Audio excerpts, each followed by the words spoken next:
Alright, let's try the review again. I got interrupted, so I had to start it over. But, I got 2 Afterburner pads, had them about a month and a half now.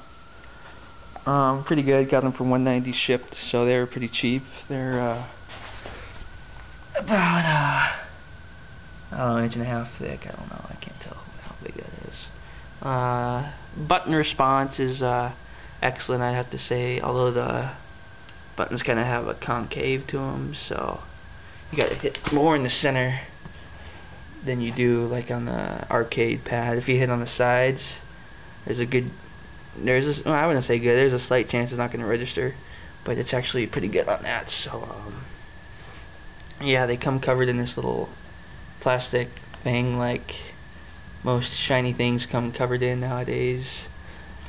Though my back and my left button plastic came off and I've torn it off, and the buttons are actually very slippery when that stuff's off.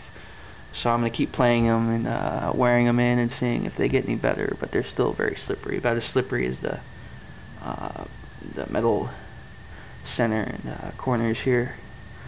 They're connected to a control box right there via a serial cable, and this little thing right here actually came loose on me today, but there's really no screws, but I guess I could screw it in myself if I wanted to. I just don't have any screws that long at this moment in time. Both pads are held together by a little bracket that comes with it.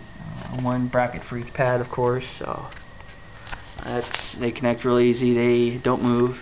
The bottom of them are actually covered in a very hard foam type thing. I'm trying to think what can be comparable to it, but I guess maybe the bottom of a mouse pad, but not exactly the same, but very close, I would say. So it's like these don't move at all on this hard concrete.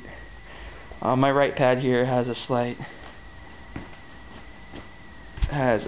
raise in the center, so if I step on the center it'll actually go down a bit. My other pad doesn't do that at all. If you heard the creak, no creak when I push down. Creak. Nothing. Creak. So this one seems a little bit less. This is the one I play my singles on, so it's a little. I don't know if it's from me playing singles. I don't think so, because I always remember doing that. I've never cleaned up the panels underneath. Never took them off. I don't know what it looks like underneath. You can see the plywood in between most of the steps. I mean, it's not an issue for me. It's only cosmetic, I guess. So if you're looking for a freaking perfect, beautiful pad and don't want those, then don't get this one. So yeah, the metal buttons for the controls are great. They're a little bit harder to press down than your standard arrows, but I think it's perfect because it's not like you need to be pressing these at all while playing. So I just use this for my start, and then this one for my back or escape. I got hooked up to a Stepmania, so that's all good there.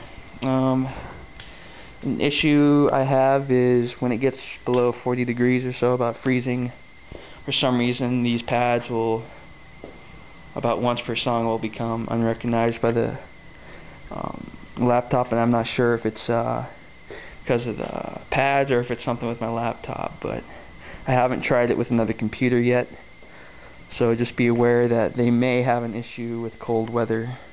I have yet to narrow it down, and I'll post or say something if I discover the issue, but so far I haven't. So that's about it, I guess. If you're looking for metal pads, these are definitely an option. And overall bad things I would say was the cold weather issue I have. Doesn't come with any screws down here to keep the serial plugged in. I'll have to go to the hardware store, pick some up someday. Buttons, if you step on the edges, sometimes will not register, but that's fine. It gives you more practice at stepping a little bit more precise, I guess. It gets kind of dusty out here in the garage. That's not really an issue.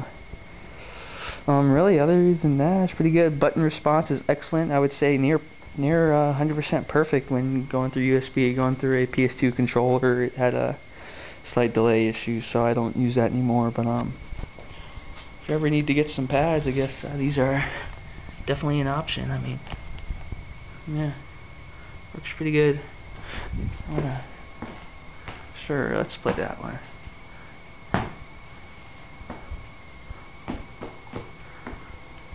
Nope. Everything. I'm not gonna play a song, but yeah, this is it. So that's my review of the Afterburner pads. RedOctane.com, I guess. Hit them up if you're interested.